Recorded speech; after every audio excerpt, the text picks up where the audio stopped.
June ತಿಂಗಳ ಒಂದು ಬೇರೆ ಬೇರೆ ಬೆಂಗಳೂರು ನಗರ ಪೊಲೀಸರು ಕೈಗೊಂಡಿರ್ತಕ್ಕಂಥ ಬೇರೆ ಬೇರೆ ಕಾರ್ಯಚಟುವಟಿಕೆಗಳ ಬಗ್ಗೆ ತಮ್ಮ ಗಮನ ಸೆಳೆಯಲಿಕ್ಕೋಸ್ಕರ ಮಾದಕ ವಸ್ತುಗಳ ವಿರುದ್ಧದ ನಮ್ಮ ಸಮರ ನಿರಂತರವಾಗಿ ನಡೀತಾ ಇದೆ. ಅದಕ್ಕೆ ಪೂರಕವಾಗಿ ಬೆಂಗಳೂರು ನಗರದಲ್ಲಿ ಜೂನ್ ತಿಂಗಳಲ್ಲಿ ಒಟ್ಟು CCBಯವರು ಮತ್ತು ಎಲ್ಲ ವಿಭಾಗದವರು ಸೇರಿಕೊಂಡು ಒಟ್ಟು 32 NDPS ಪ್ರಕರಣಗಳನ್ನು ದಾಖಲು ಮಾಡಿಕೊಂಡಿರ್ತಾರೆ.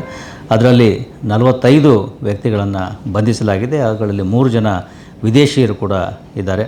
ಇದರಲ್ಲಿ 117 kg ಗಾಂಜಾ ಮತ್ತು 11 kg ಅಫೀಮು ಮತ್ತು ಹಶೀಶ್ oil 400 gram, cocaine 50 gram, MDMA 236 gram ಈ ರೀತಿ ಮಾದಕ ವಸ್ತುಗಳನ್ನು ಪೊಲೀಸರು ಈ ಕಾರ್ಯಾಚರಣೆಗಳಲ್ಲಿ ವಶಪಡಿಸಿಕೊಂಡಿರ್ತಾರೆ.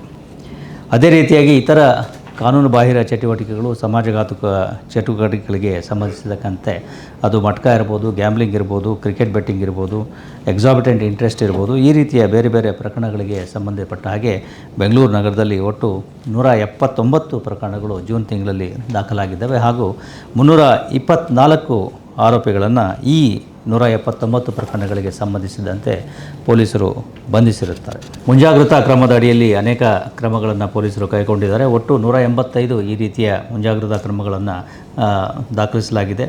ಅವುಗಳಲ್ಲಿ ಅದರ ಜೊತೆಗೆ ಈ 185 PR ಪ್ರಕರಣಗಳ ಜೊತೆಗೆ ಈ ಮುಚ್ಚಳಿಕೆ ಉಲ್ಲಂಘನೆ ಮಾಡಿರ್ತಕ್ಕಂಥ, ಅಂದರೆ ಈ ರೀತಿ ಶಾಂತಿ ಪಾಲನೆಗಾಗಿ ಮುಚ್ಚಳಿಕೆಯನ್ನು ಏನು ಬರೆದುಕೊಂಡಿದ್ರು ಅದನ್ನು ಉಲ್ಲಂಘನೆ ಮಾಡಿದ್ದಕ್ಕೋಸ್ಕರ 6 ವ್ಯಕ್ತಿಗಳ ಮೇಲೆ ಕ್ರಮ ಕೈಗೊಳ್ಳಲಾಗಿದೆ.